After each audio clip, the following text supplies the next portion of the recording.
మన ప్రభు అయిన యేసుక్రీస్తునందు ప్రియమైన సహోదరి సహోదరులారా, దేవుని దాసులారా, దేవుని విశ్వసించిన కుటుంబములు, దేవుని బిడ్డలు, మీ అందరికీ సాయంకాల సమయ శుభములు తెలియజేస్తున్నాను. నేను పుష్పకుమారి జరిగించిన సేవను దేవుడి కృపతో మాకు సహాయం చేస్తున్నారు. ఆయనకే మహిమ కలుగును గాక. దేవుని అనేక మంది దేవుని దాసులు లోకంలో ఎందుకు శ్రమను అనుభవిస్తున్నారు, ఏంటి విషయం అనేది ఒకసారి పరిశుద్ధ లేఖనాన్ని నేను పరిశోధించినప్పుడు కొన్ని తలంపులు కలిగాయి.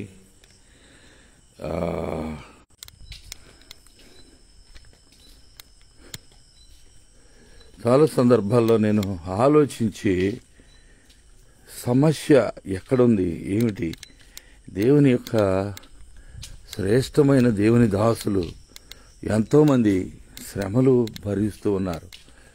ఆత్మ సంబంధమైనటువంటి పరిచర్య చేసేవారు, గొప్ప సేవ జరిగించిన దాసులు, ఈ భూమి మీద శ్రేష్ఠులుగా పరిగణించబడిన వారు ఎందుకు ఈ శ్రమానుభవం ఉన్నది అని నేను ఆలోచన చేసినప్పుడు నా మనసు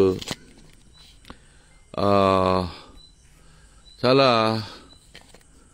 నేను ఆశ్చర్యపోయాను. ఎందుకు అని అంటే బైబిల్లో ఎంత పరిశోధించినా మనకి తెలియని విషయాలు ఎన్నో ఉంటుంటాయి. నాకు కూడా అంతే, చాలా ప్రశ్నలు వచ్చాయి. వాటన్నిటిలో దేవుని కృప మరి తప్పక మనకు సహాయం చేస్తుంది కనుక నా ప్రశ్నలు మరి దేవుని ఎదుట పెట్టినప్పుడు, దేవుని వాక్యాన్ని నేను చదివినప్పుడు నాకు కలిగినటువంటి తలంపులు నేను మీతో షేర్ చేయాలనేటువంటి ఒక ఆశ కలిగింది. ఇక్కడ వాస్తవం ఏంటంటే, ఈ గ్రామంలో మా ఆవరణలో ఈ పరిసరాల్లో సిగ్నల్ చాలా తక్కువగా ఉందండి. అందుకని నేను లైవ్లో దేవుని బిడ్డలు, నా స్నేహితులతో, ప్రియులతో, అనుచరులతో మాట్లాడేటప్పుడు చాలా బాధపడుతున్నా. చాలాసార్లు ఇది డిస్కనెక్ట్ అవటం చాలా ఆటంకంగా ఉంది. అయినా కూడా పర్వాలేదు, నా ప్రయత్నం నేను చేస్తూ ఉన్నాను. విషయం ఏంటంటే ప్రియులారా, ఈ సాయంకాల సమయం నేను ఆలోచిస్తున్నటువంటిది, ఎందుకు లోకంలో శ్రమ ఉన్నది, ఏమిటి ఈ ప్రయాస, ఈ బాధ, why God's servants suffer in this world అనేది పెద్ద ఎత్తున ఆలోచించినప్పుడు, ఇది ఒక అనాది కాలం నుంచి వస్తూ ఉన్న, తల ఎత్తుతూ ఉన్న ఒక ప్రశ్నగానే మిగిలిపోయింది. ఇక్కడ గమనించినట్లయితే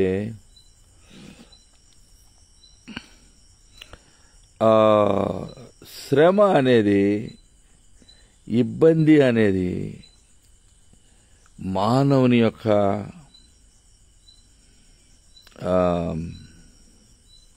జీవితానుభవాన్ని, మరి దేవుని యొక్క దాసుల యొక్క జీవితంలో ఎక్కువగా వారిలో ఉన్న అనేకమైనటువంటి అస్థిరత, లేక వారి విశ్వాసంలో వారు లోతైన అనుభవంలోనికి వెళ్ళటానికి దేవుడు దీన్ని అనుమతిస్తున్నాడు అనేది నేను తెలుసుకున్నాను. మనం చూసినట్లయితే యోబు గ్రంథంలో 23వ అధ్యాయంలో చెప్తా ఉన్నది, నేను వెళ్ళు మార్గము ఆయనకు తెలియను, నేను శోధింపబడిన పిమ్మట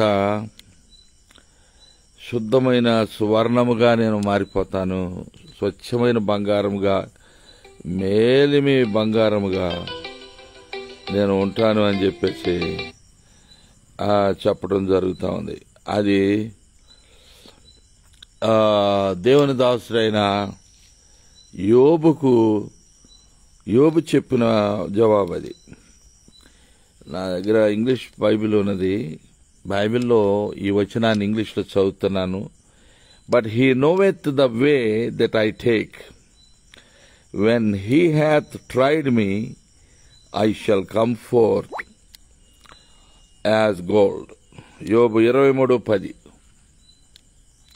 ప్రియమైన దేవుని బిడ్డలారా, యోబు గారు వంటి శ్రేష్టమైన దేవుని దాసుడు ఆ దేశంలోనే, తూర్పు దేశంలో, ఊజు దేశంలోనే అత్యంత శ్రేష్ఠుడైన, విశ్వాసము కలిగిన, భక్తి కలిగిన, భయము కలిగిన దేవుని దాసుడైన యోబు, ఆయనకే శ్రమ తప్పలేదు. సాతానుడు ఉన్నాడు, దురాత్ముడున్నాడు, లోకములో దుష్టత్వం పనిచేస్తున్నది. చీకటికి వెలుగుకు నిరంతర పోరాటము. సాతానుడు దేవుని దాసులను వాడు టార్గెట్ చేస్తున్నాడు.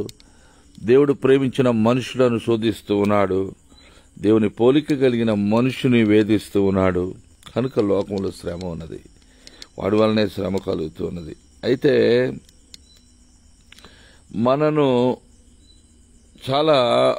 మనం నిజమైనటువంటి అవగాహన మనలో పెరుగుతుంది. శ్రమ అనేది మనకు కలిగినప్పుడు, ఆవేదనలో మనం ఉన్నప్పుడు, మన ఆత్మ రాపిడికి గురైనప్పుడు మన విశ్వాసం బలపడుతుంది, మన ఆత్మ శుద్ధీకరణ పొందుతుంది, దేవుని కార్యాల్లో మనం అనుభవాన్ని గడిస్తూ ఉంటాం.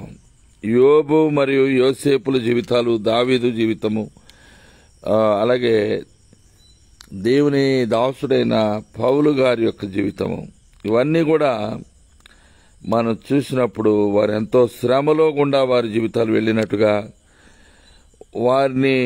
వారి వ్యక్తిత్వాన్ని దేవుని మహిమపరచడానికి దేవుడు వారిని మలచాడు. దేవుని కార్యాలు వారు చూచారు. దేవుని కార్యాలలో వారు లోతైన అవగాహన పెంపొందించుకున్నారనేది మనకు అర్థమవుతోంది. అలాగే మనం చూస్తే వాస్తవానికి 2వ తిమోతి పత్రికలో 3:12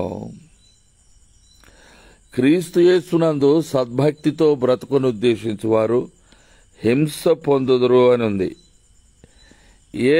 and all that will live godly in Christ Jesus shall suffer persecution. వారు లోకంలో శ్రమను పొందుతారు, హింసించబడతారు. మరి అది వాక్య సత్యమే, వాక్యానుసారమైన ఉపదేశమే. అలాగే 1 యోహాను 3:13 కూడా మనం చూస్తే,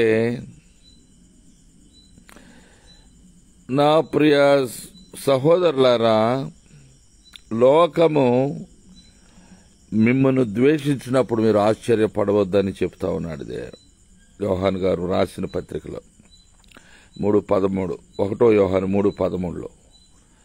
Marvel not my brethren if the world hate you. మీ లోకం మిమ్మల్ని ద్వేషించినప్పుడు మీరు ఆశ్చర్యపోవద్దు, విస్మయపడవద్దు.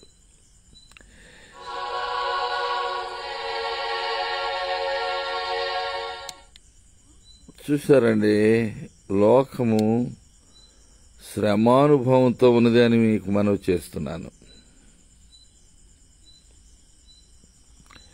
ఎందుకంటే లోకంలో సాతానుడు ఉన్నాడు, దురాత్ముడు ఉన్నాడు. కనుక వాడు చేసే పని వాడు చేస్తూనే ఉంటాడు, అందులో సందేహం లేదు. దేవుని బిడ్డలమైన మనం కూడా మనం చేయవలసిన పని చేస్తూ ఉంటే దేవుడు మహిమ పొందుతాడనేది వాస్తవం. వాడికి తెలుసు సమయము ఆసన్నమవుతూ ఉంది.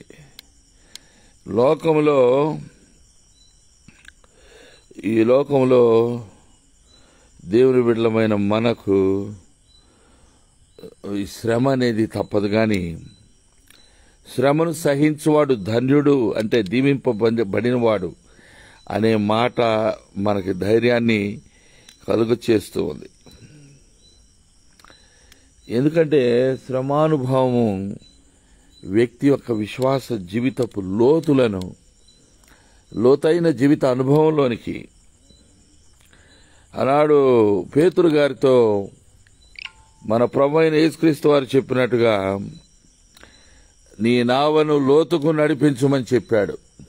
అవును ప్రియులారా, లోతైన ఆధ్యాత్మిక జీవిత మార్మికమైన దేవుని విషయాలు, ఆశ్చర్యకరమైన దేవుని సంగతులు మనం చూస్తూ ఉంటాం. మనం అవగాహన పెంపొందుతుంది మనకి. ఎందుకంటే ఆత్మీయమైనటువంటి జీవిత విలువలు మనిషికి అలవడతాయి. శ్రమ పొంది ఉండటం మేలాయను అని కీర్తనకారుడైన దావీదు కూడా సెలవిచ్చున్నాడు. కనుక శ్రమపడి ఉండుట తప్పులేదు. ప్రభువు శ్రమపడి సిలువలో మన ప్రాణం పెట్టారు, కానీ అన్ని నామముల కంటే పై నామము ఆయన పొంది ఉన్నాడు. తండ్రి అయిన దేవుని వలన గొప్ప ఆధిక్యత ఈ లోకంలోని దేవుని ప్రజలకు ప్రభు అయిన యేసుక్రీస్తు వారి యొక్క శ్రమ వలన, ఆయన పొందిన దెబ్బల చేత, ఆయన పడిన ఆ యొక్క హింస దౌర్జన్యము అనుభవించినటువంటి దాన్ని బట్టి, చేసిన త్యాగమును బట్టి లోకంలోని సమస్త మనుషులకు మరి దేవుడు మేలు కలుగు చేసి ఉన్నాడు. హల్లెలూయా. కనుక లోకంలో మనకు శ్రమ కలిగినప్పుడు మనము ఎట్టి పరిస్థితుల్లో కూడా ఆశ్చర్యపోవలసినటువంటి అవసరము లేదు అని మరి యోహాను పత్రికలో మనం చదివాం. అంతేకాకుండా ఒక విశ్వాస యోధుడు లేక విశ్వాసంలో లోతైన విశ్వాసంలో ఉన్న దేవుని దాసుడు ఈ లోకంలో ఉన్న చీకటిని ఎదుర్కొనేటప్పుడు, ఈ లోకంలో ద్వేషించబడటము, మరి అనేకుల శత్రుత్వము, అలాగే జీవితం కఠినతరం అయిపోయి స్థితిగతులు కూడా మనకు అననుకూలంగా మారిపోతాయండి. నీతిలో నిలువబడినప్పుడు, ప్రభు పక్షాన మనం ఉన్నప్పుడు, సత్యమును మనము పట్టుకొని మన పరిశుద్ధ లేఖనాన్ని మన చేతిలో పట్టుకున్నప్పుడు, సత్యమనే దట్టి కట్టుకొని మనం ఉన్నప్పుడు, సర్వాంగ కవచము ధరించుకున్న వారమై ప్రభు కొరకు నిలవబడినప్పుడు, సాతాను యొక్క దురాత్మ బలమంతా కూడా వాడు మనపైన దాడి చేసి వాడి శక్తియుక్తులన్నీ మనపై వాడు ప్రయోగం చేస్తాడు. అయినా కూడా దేవునికి స్తోత్రము. అది తాత్కాలికమైనటువంటి న్యాయమే. ఈ లోకంలో అత్యంత సాధారణమైన న్యాయమే. పడిపోయిన ఈ లోకంలో, పాపంతో నిండి ఉన్న లోకంలో అపవాది వాని క్రియలు, వాని దూతలు అధికంగా ఉన్నారు. వాని అదుపాజ్ఞల్లో జీవించేవారు, దేవుని కాడి కిందకి రానివారు, దేవుని ఆధిపత్యమును ఒప్పుకోని వారు, దేవుని యొక్క నీతిని స్వతంత్రించుకోని వారు, అవిశ్వాసులైన వారు, పాప హృదయములు కాఠిన్యపరుచుకుని, హృదయ కాఠిన్యమును బట్టి మనోనేత్రముల్లో వెలుగు లేక సాతాను సంబంధులైన వారు మనకి శ్రమ అనుభవాన్ని కలిగిస్తూ ఉంటారండి. ఇందులో ఏమీ మనం పర్వాలేదు. ఆయన నీతి కలిగిన న్యాయాధిపతి, తగిన కాలంలో న్యాయము తీర్చేవాడు అనే విషయాన్ని మనం ఎన్నడూ మర్చిపోవద్దు. మనం చూసినట్లయితే కీర్తన గ్రంథంలో ఒక పర్యాయము 37 అధ్యాయం అండి, 35, 36 వచనములలో దుష్టులైనటువంటి నరులు, పాపాత్ములు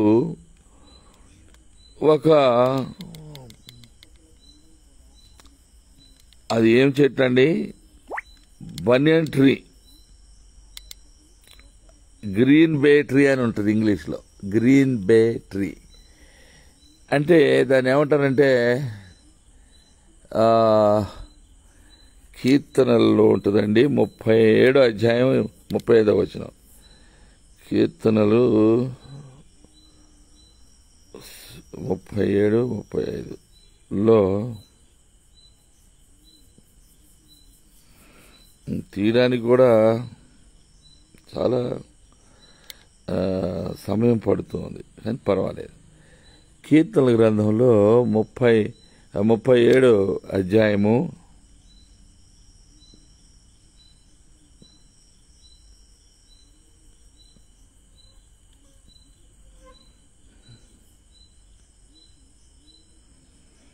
కీర్తన గ్రంథము 37 అధ్యాయము 35వ వచనంలో చూస్తే, భక్తిహీనుడు ఎంతో ప్రబలియుండుట నేను చూచి ఉంటిని, అది మొలిచిన చోటనే విస్తరించిన చెట్టు వలె వాడు వర్ధిల్లి ఉండెను. అంటే ఏంటి? శాఖోపశాఖలుగా విస్తరించి చూసిన వెంటనే అది గంభీరంగా దాని చుట్టూ ఓడలు వ్యాపించి, గ్రీన్ బే ట్రీ అంటారు మరి ఇంగ్లీష్లో, తెలుగులోనేమో అది మొలిచిన చోటనే విస్తరించిన చెట్టు వలె వాడు వర్ధిల్లి ఉండెనని వ్రాయబడింది. I have seen the wicked in great power and spreading himself like a green bay tree. కనుక ప్రియమైన దేవుని బిడ్డలారా, వాడు బలిసి ఉన్నాడు, వాడు ప్రబలి ఉన్నాడు, వాని కొమ్మలు రెమ్మలు, వాని బ్రాంచెస్ అంటే చెట్లో ఉన్న పెద్ద పెద్ద కొమ్మలు అవన్నీ వ్యాపించున్నాయి. అది ఒక పెద్ద వటవృక్షంలాగా అది తయారైంది. మనము కీర్తన గ్రంథంలోని 73వ అధ్యాయములో మనం చూసినప్పుడు వారి అంతమును గూర్చి కీర్తనకారుడు ఆలోచించినప్పుడు ఆశ్చర్యకరమైనటువంటి పరిస్థితిని మనం అక్కడ చూస్తున్నాం. 73వ అధ్యాయం కీర్తన గ్రంథంలో ఈ వాని గురించి చూసిన వర్ణన అది ఆశ్చర్యంగా ఉందండి. 73వ అధ్యాయం కీర్తన గ్రంథంలో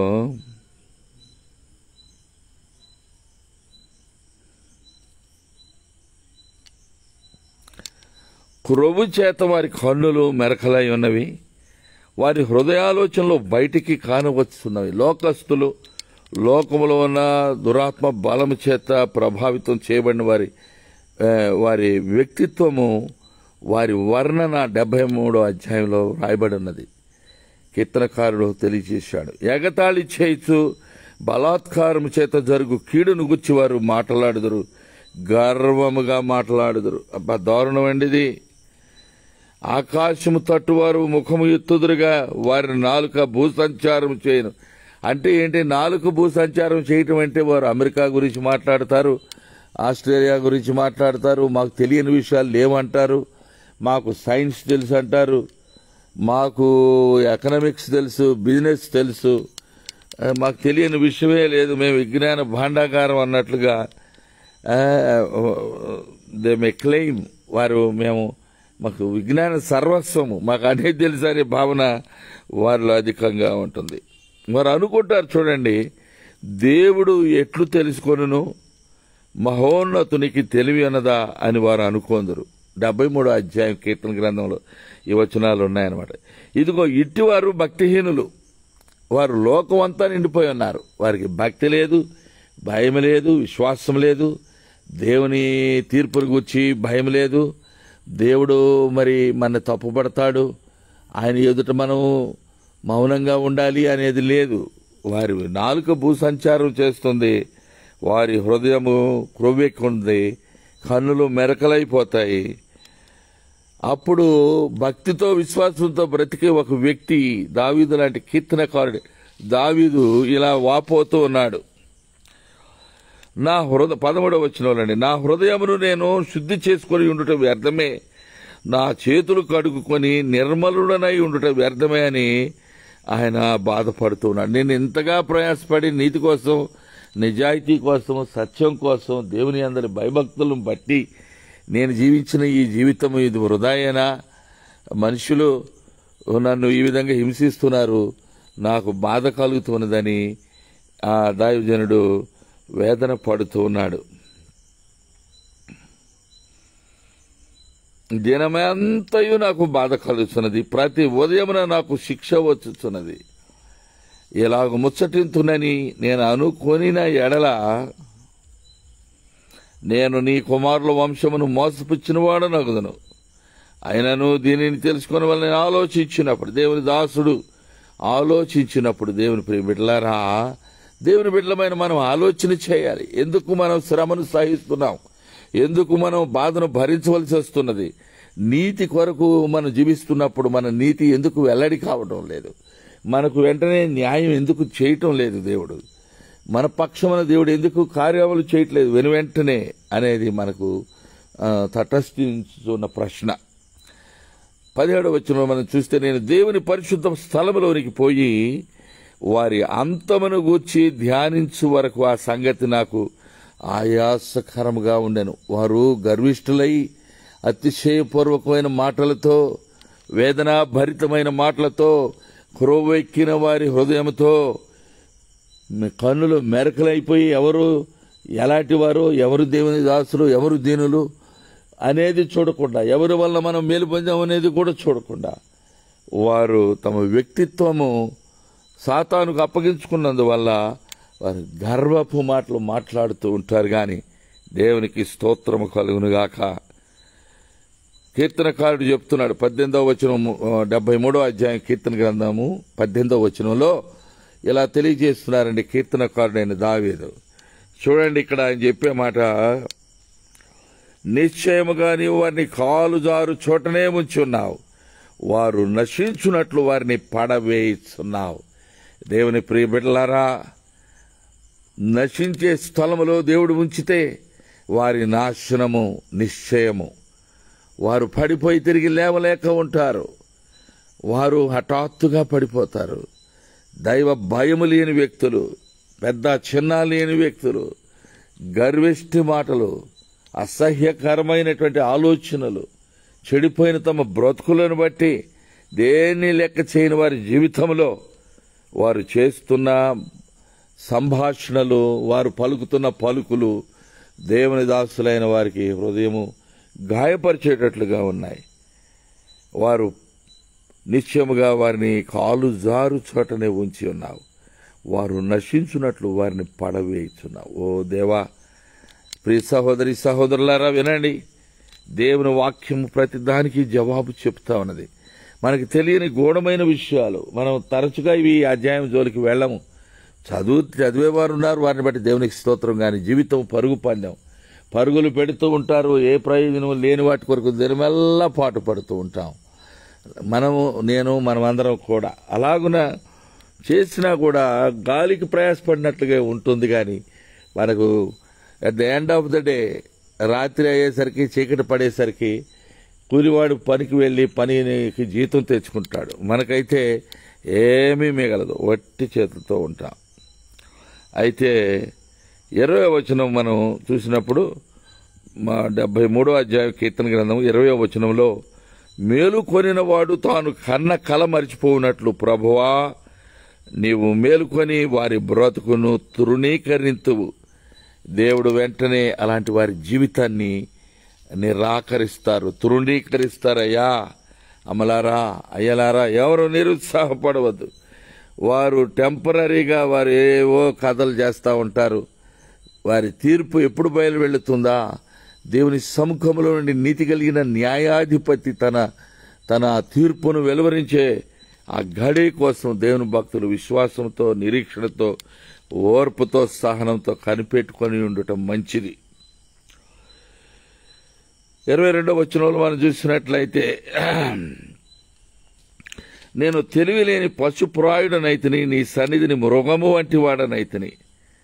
23వ వచనం, అయినను నేను ఎల్లప్పుడూ నీ యొద్దనున్నాను, నా కుడి చేయి నీవు పట్టుకొని ఉన్నావు. హల్లెలూయా.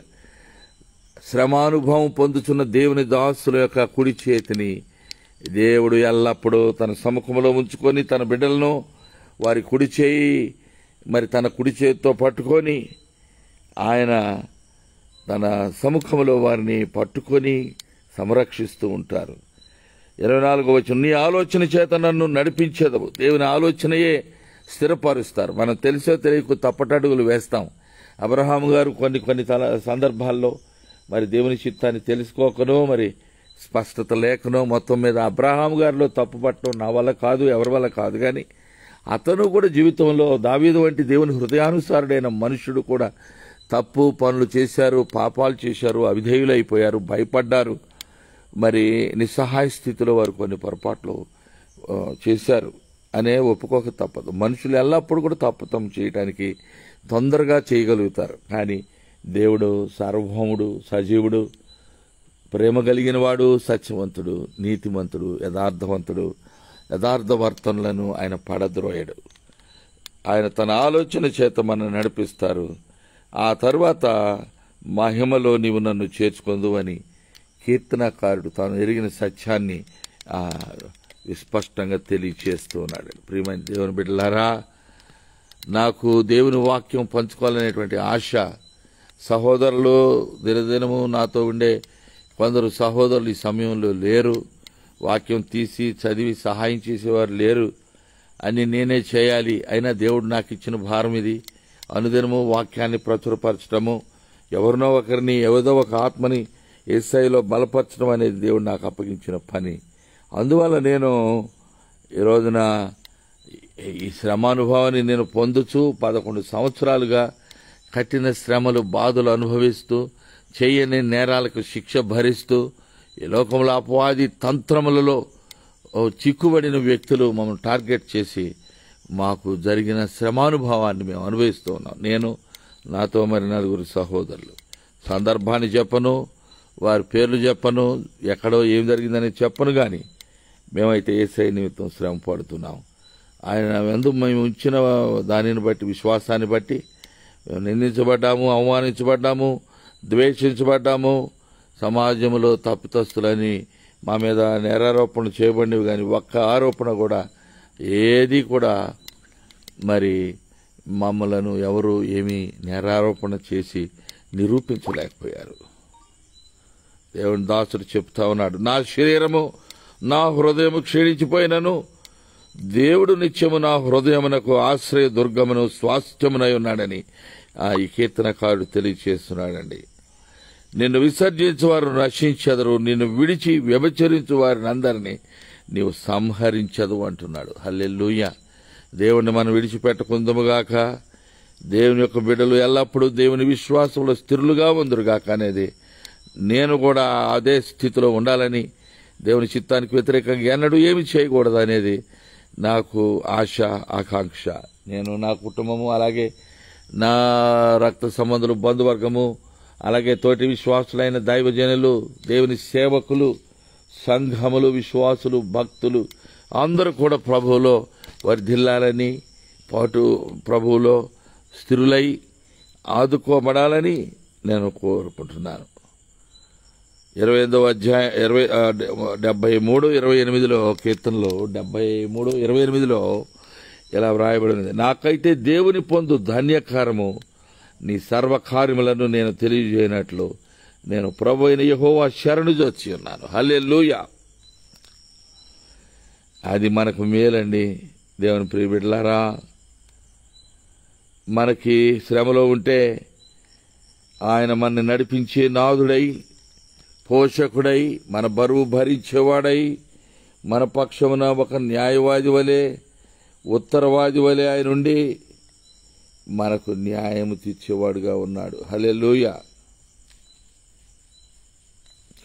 దేవుని యొక్క న్యాయము అది ఎప్పుడూ తక్షణమే జరిగేది కాదు. ఎందుకంటే 73వ కీర్తనలో ఇప్పుడే చదువుకున్నాము. 73వ కీర్తనలో ఒక క్షణం మనం ఆలోచన చేస్తే 17 నుంచి 20 వరకు నేను చదువుతాను చూడండి. 17 నుంచి 20 వరకు ఇలా వ్రాయబడింది. 73వ కీర్తనలో 17 నుంచి, నేను దేవుని పరిశుద్ధ స్థలములోనికి పోయి వారి అంతమును గూర్చి ధ్యానించు వరకు ఆ సంగతి నాకు ఆయాసకరముగా ఉండెను. నిశ్చయముగా నీవు వారిని కాలు జారు చోటనే ఉంచి ఉన్నావు, వారు నశించున్నట్లు వారిని పడవేయుచున్నావు. క్షణమాత్రములోనే వారు పాడైపోవుదురు, మహాభయము చేత వారు కడముట్ట నశించుదురు. హల్లెలూయా. మేలుకొనిన వాడు తాను కన్న కల మరిచిపోనట్లు ప్రభువా నీవు మేలుకొని వారి బ్రతుకును తృణీకరించదు అని దేవుని వాక్యం చెప్తాం. ప్రియులారా, ఎంత భయంకరమైన శిక్షకు వారు పాత్రులవుతారు. తప్పక వారు శ్రమ పడతారు.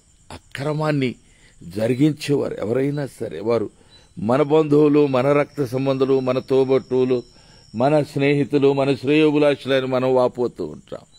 అయ్యో అది సరైనది కాదు ప్రియులారా. మనం ఆలోచన చేస్తే ఈ లోకము బహుభయంకరమైనది. నేను నిన్నటి రోజున అనుకుంటాను చెప్పాను, వాక్యము కొంత షేర్ చేశాను. అందులో దేవుని వాక్యములో ఉన్నదాన్ని నేను అధ్యయనం చేసి పరిశోధన చేసి దేవుని బిడ్డలైన వారికి అమూల్యమైన ఈ సత్యాలు తెలియజేయట్లో నేను ఆసక్తి కలిగి ఉన్నాను తప్ప నేనేదో పాండిత్యం కలిగిన వాడనో ఇంకెవరి దగ్గర నేనేదో పెద్ద గొప్పవాడిని అనే భావన, మనం ఏదో ఒక బిల్డప్ చేయడానికి కాదండి. అనుదినము దేవుని వాక్యం మన దేవుని బిడ్డలంగా ఈ లోకంలో దాన్ని పరచవలసిన బాధ్యతను దేవుడు మనకు అప్పగించాడు. కనుక దుష్టులు వారి సంతోషం ఎక్కువ కాలం ఉండదు. దురాత్మ బలముతో వారు ఎక్కువ కాలం జయించలేరు. నీతికి వ్యతిరేకంగా వారు నిలవలేరు, పోరాడలేరు. పోరాడినా చివరకు ఓడిపోతారు. వారు వాడిపోతారు, పువ్వు వలె వాడిపోతారు.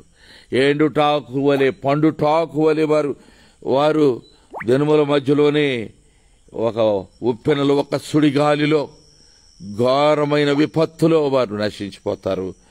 తుదకు వారు ఎక్కడున్నారు ఏంటనేది వెతికినా కూడా వారి మరి విషయము మనకు కనబడదన్నమాట.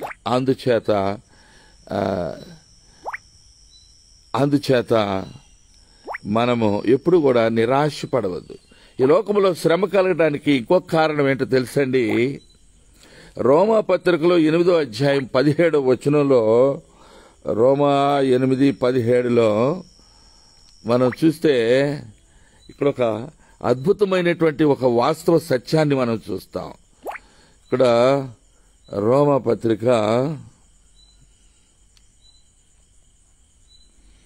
8:17 బైబిల్ తీయడం కూడా కొద్దిగా కష్టంగానే ఉంది, కానీ తప్పదు. వాక్యం సమయం చూసుకొని నింపాదిగా రోమా 8:17లో ఉన్న ఈ అమూల్యమైన సత్యాన్ని ఒకసారి చూద్దాం. మనము పిల్లలమైతే వారసులము, అనగా దేవుని వారసులము, క్రీస్తుతో కూడా మహిమ పొందుటకు ఆయనతో శ్రమ పడిన ఎడల క్రీస్తుతోడి వారసులము. And if children then heirs of God and joint heirs with Christ, if so be that we suffer with him, that we may be also glorified together. దేవునితో కుమారుడైన క్రీస్తుతో కూడా తండ్రి అయిన దేవుని యొక్క వాగ్దానముల మేరకు, ఆయన ఆశ్చర్యకరమైన ప్రణాళికను బట్టి ఆయన మహిమలో మనం భాగస్వాములం అవుతాం.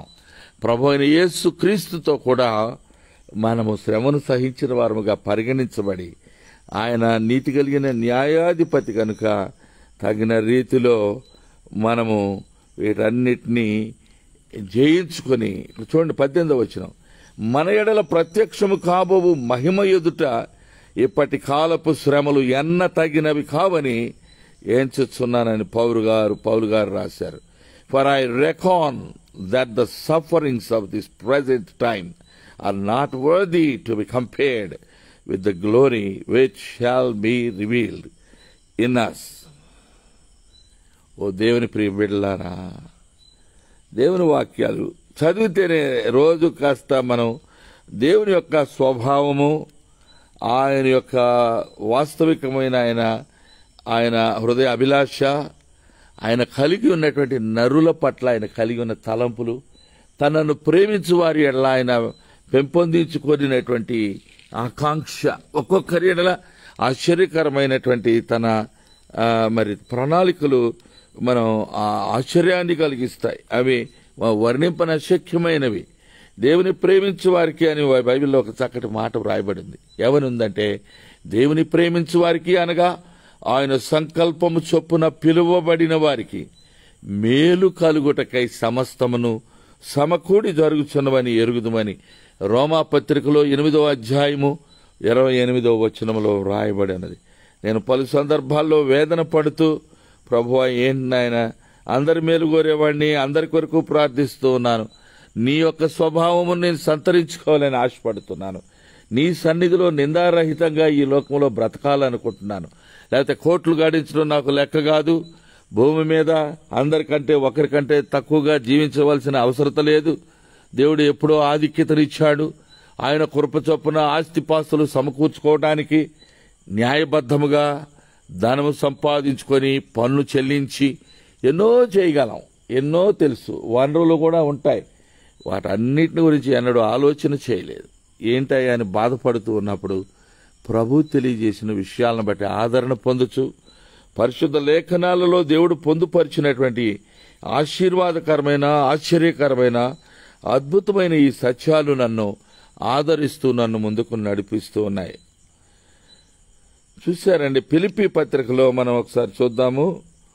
ఫిలిప్పీ పత్రికలో పౌలు గారు చక్కటి విషయాన్ని రాశారండి. ఫిలిప్పీ 1వ అధ్యాయం 29లో, ఫిలిప్పీ పత్రిక 1వ అధ్యాయము 29వ వచనంలో, ఏలయనగా మీరు నా యందు చూచినట్టు నా యందు ఉన్నదని మీరిప్పుడు వినుచున్నట్టు పోరాటము మీకును కలిగి ఉన్నందువలన క్రీస్తునందు విశ్వాసముంచటం మాత్రమే గాక ఆయన పక్షన శ్రమ పడుటయు ఆయన పక్షమును మీకు అనుగ్రహింపబడెను. పోరాటం చేయటమే కాకుండా, నీతి పక్షమున నిలవబడటమే కాకుండా, సత్య సాక్షులుగా ఉండటమే కాకుండా, లోకములో ఆయన ప్రతినిధులుగా ఉండటమే కాకుండా, రాబోవు క్రీస్తు ప్రభు యొక్క 1000 ఏళ్ల పరిపాలన దినములలో మనం ఆయనతో కూడా దండమును పట్టుకొని ఆయనతో కూడా సింహాసనంపై కూర్చుండి పరిపాలన చేస్తామనే విషయాన్ని దేవుడు తన బిడ్డలమైన మనకు తెలియచేయాలని ఆయన ఇష్టపడుతూ ఉన్నారు. ప్రియమైన దేవుని బిడ్డలారా, ఎవరు కూడా ప్రభు నిమిత్తం శ్రమ పడుతుంటే నేను కూడా శ్రమలో ఉన్నాను. దాన్ని బట్టి మనం శ్రమలో ఉన్నామే పదే పదే వాపోవటము, బాధపడటము, ఏడవటము దేవుని బిడ్డలకు తగినది కాదు. ఆమెన్. చూడండి ప్రియమైన దేవుని బిడ్డలారా, for unto you it is given in the behalf of Christ not only to believe on him but also to suffer for his sake.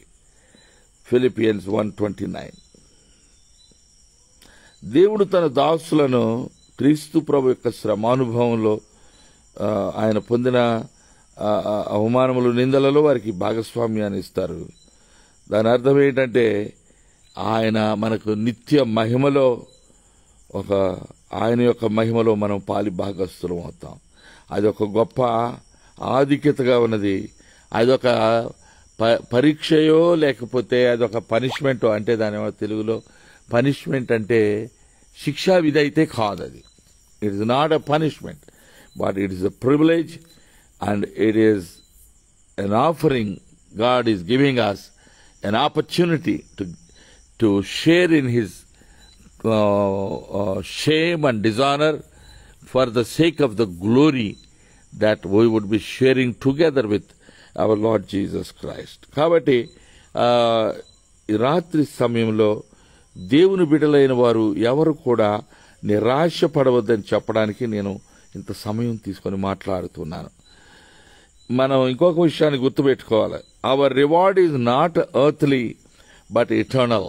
మనం ఏదో ఈ లోక సంబంధమైన ఏదో బహుమానం వచ్చేస్తుంది అనేది కాదు, కానీ అది నిత్యత్వములో మనం పొందబోయే బహుమానముగా ఉంటుందని దేవుని యొక్క వాక్యం మనకు తెలియజేస్తుంది. అందుకని దేవుని వాక్యాన్ని ఎవరైనా ఎప్పుడైనా నమ్మి తీరాలి. ఎందుకంటే ప్రియులారా, ఇక్కడ మనం ఇప్పుడే చూసాము. 1 కొరింథీ చూద్దాం ఒకసారి. 15వ అధ్యాయం 19వ వచనంలో, 1 కొరింథీ 15:19 చదవాలి బాగా. 1 కొరింథీ పత్రిక 15వ అధ్యాయము 19వ వచనంలో ఇక్కడ ఇలా రాయబడిందండి. ఈ జీవితకాలము మట్టుకే మనము క్రీస్తునందు నిరీక్షించు వారమైన ఎడల మనుషులందరికంటే దౌర్భాగ్యులమై ఉందము. ఈ జీవితకాలం వరకే కాదండి,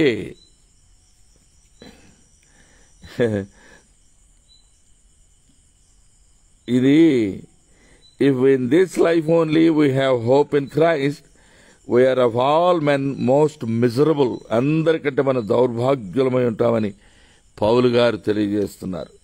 మనం దౌర్భాగ్యులుగా ఉండాలని కోరుకోవడం లేదు. దేవుడు మనని ఆయన ఏం చెప్తున్నారు? మత్తయి సువార్త చూద్దాం ఒకసారి. సువార్తల్లోకి వెళదాము.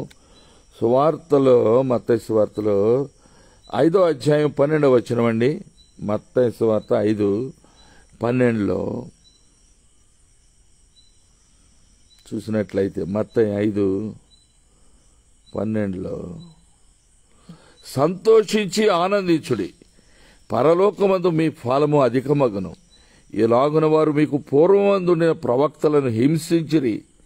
Rejoice and be exceeding glad, for great is your reward in heaven, for so persecuted they the prophets which were before you. చూశారండి, నా నిమిత్తము జనులు మిమ్మను నిందించి హింసించి మీ మీద అబద్ధముగా చెడ్డ మాటలు ఎలా పలుకున్నప్పుడు మీరు ధన్యులు అంటున్నాడు.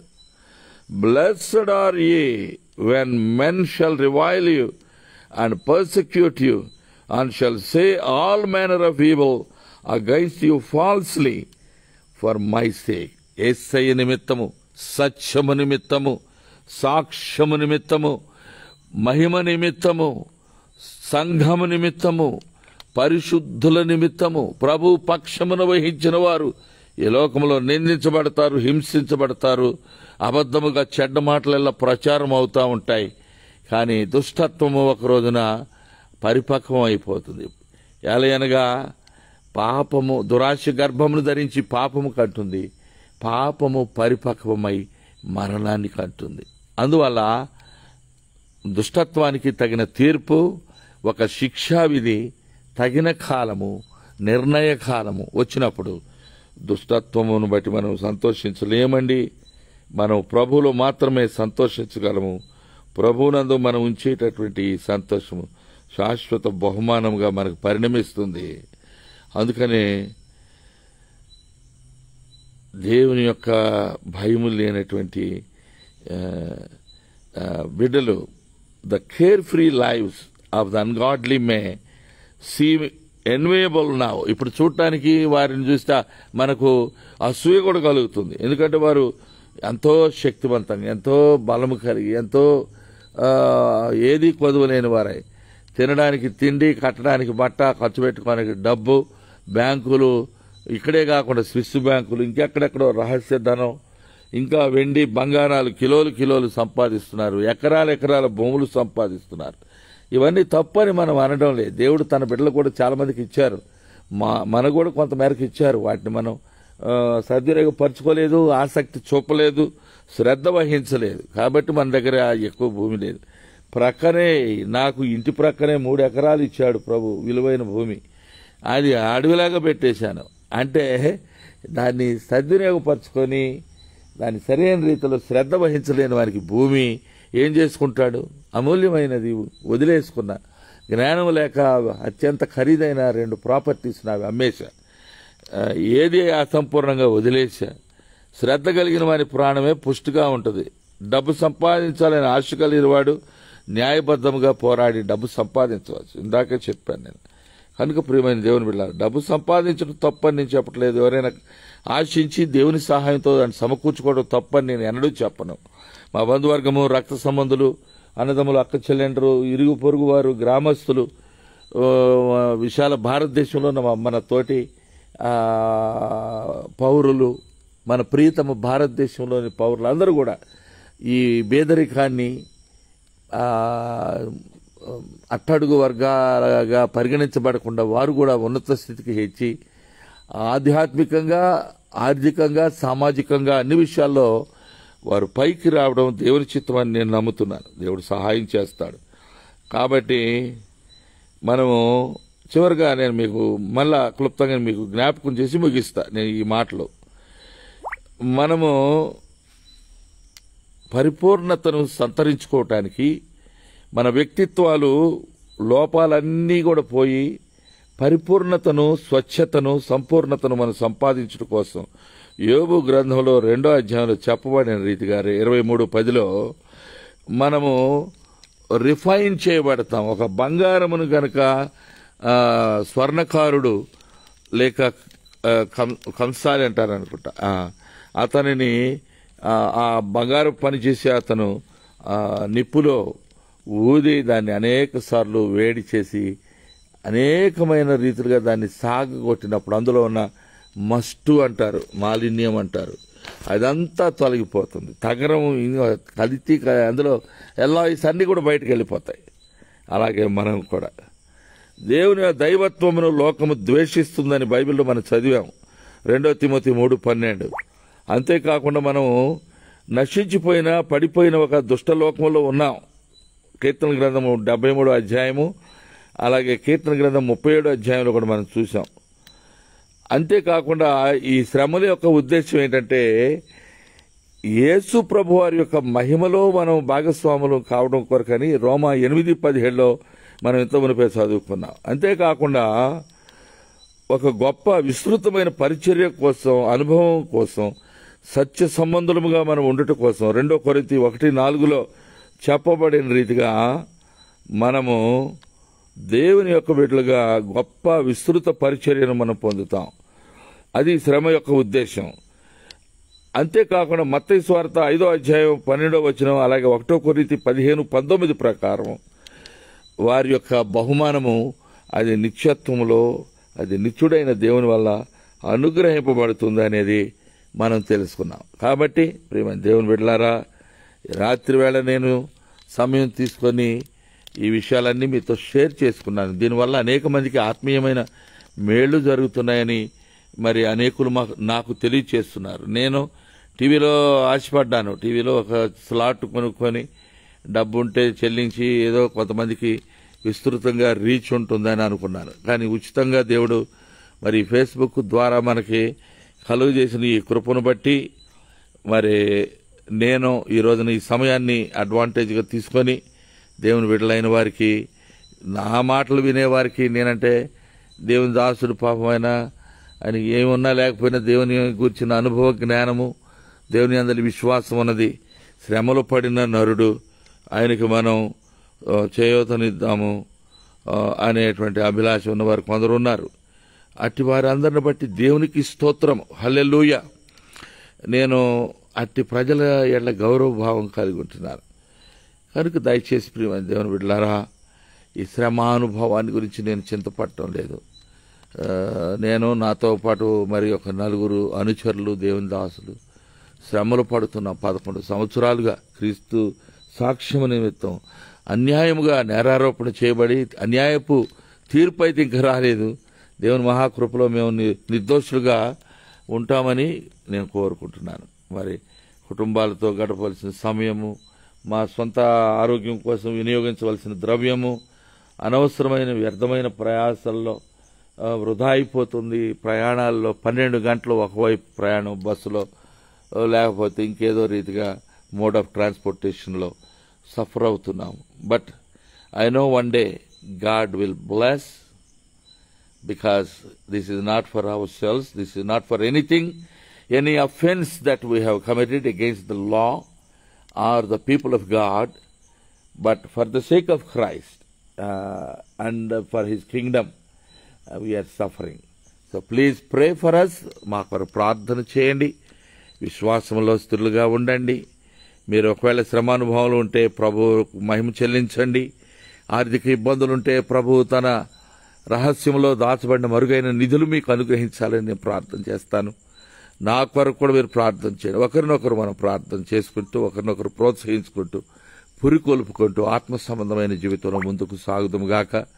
మన రక్త సంబంధుల కొరకు, బంధువుల కొరకు, స్నేహితుల కొరకు, శ్రేయోభిలాషుల కొరకు, సంఘ బిడ్డల కొరకు, ఇరుగు పొరుగు వారి కొరకు, దేశం కొరకు, ప్రపంచంలోని ప్రభు యొక్క స్థానిక సంఘాలన్నిటి కొరకు, తోటి సేవకులందరి కొరకు, సమాధానం కొరకు, యెరూషలేము క్షేమం కొరకు ఇత్యాదులన్నీ కూడా మనం ప్రార్థనలో జ్ఞాపకం చేసుకోవాల్సిన విషయాలు.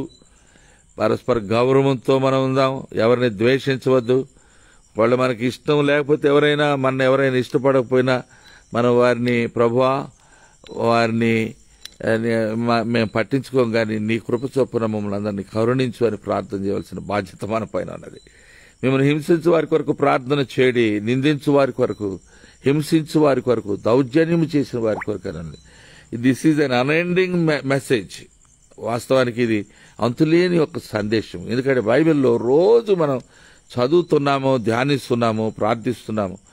మనం నేర్చుకున్న విషయాలు ఇతరులకు తెలియజేయవలసిన బాధ్యత ఉంది. అందుకనే అంతులేని శ్రమ అని బాధపడకుండా ఒక దినం రాబోతుంది, అది వచ్చే ఉంది, సమీపంలోనే ఉంది. స్వస్థతనిస్తాడు, విడుదలనిస్తాడు ప్రభువు. తన కొరకు ఎదురు చూచి వారి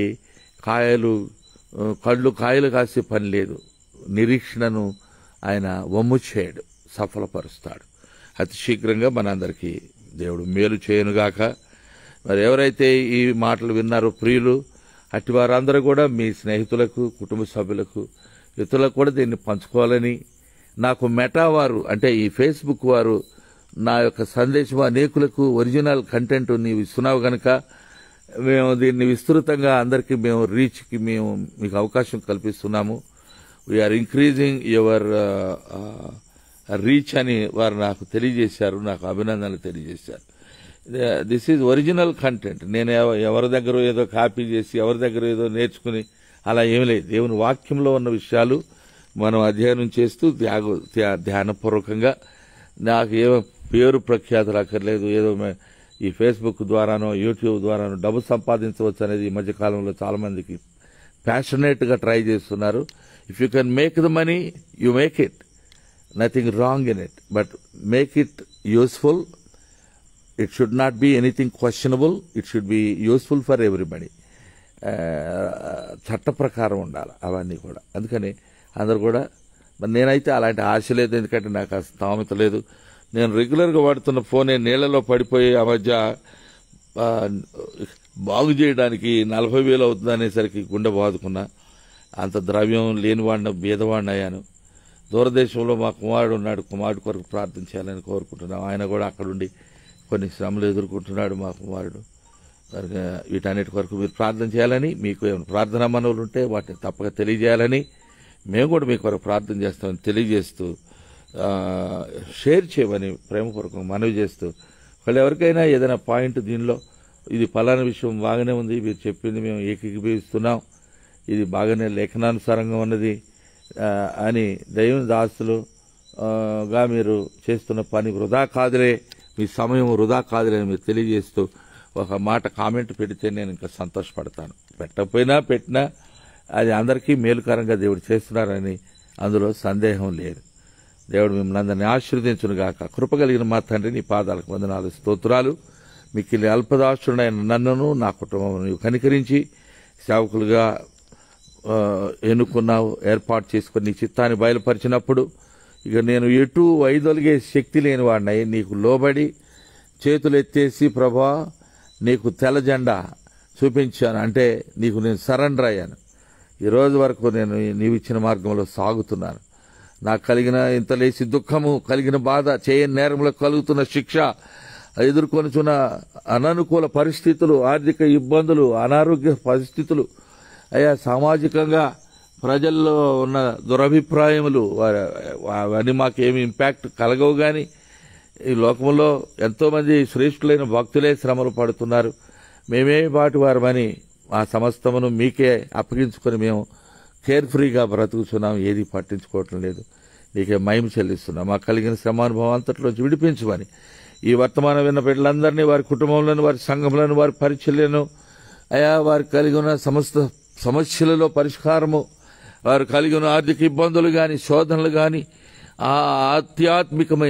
ఆధ్యాత్మికమైనటువంటి సందేహములు అయా ఉన్నట్లయితే వాటిని తీర్చి, పరిశుద్ధ లేఖనము అది విశేషమైన రీతిలో వారికి ఆత్మ ద్వారా ఉపదేశించి, బోధించి, హృదయంలో నెమ్మదిని, సాంత్వనను, సమాధానమును, ఆత్మీయమైన ధైర్యమును, మేల్కొల్పును కలుగజేసి, ఆ రీతిగా నీ కొరకు నాయనా ఆకాశమండలంలోని జ్యోతుల వలె ప్రకాశించినట్లు నీ బిడ్డలను నియమించుమని ప్రోత్సహించి, పురుకొల్పి వారిని సత్యములో సత్య ధ్వజము వారి చేతులు పెట్టుట ద్వారా నిత్య సంకల్పములో వారు ప్రవేశించి నీ ద్వారా బహుమానములు పొందినట్లు ఒక్కొక్కరిని దీవించి ఆశీర్వదించి మహిమయు ఘనతయు ప్రభావములు పొందమని జీవం కలిగిన యేసు పరిశుద్ధ నామంలో ఈ ప్రార్థనా మనవులన్నీ మీకే సమర్పించి మిక్కిలి వినయముతో అడిగి వేడుకుంటూ ప్రార్థిస్తూ ఉన్నాము తండ్రి.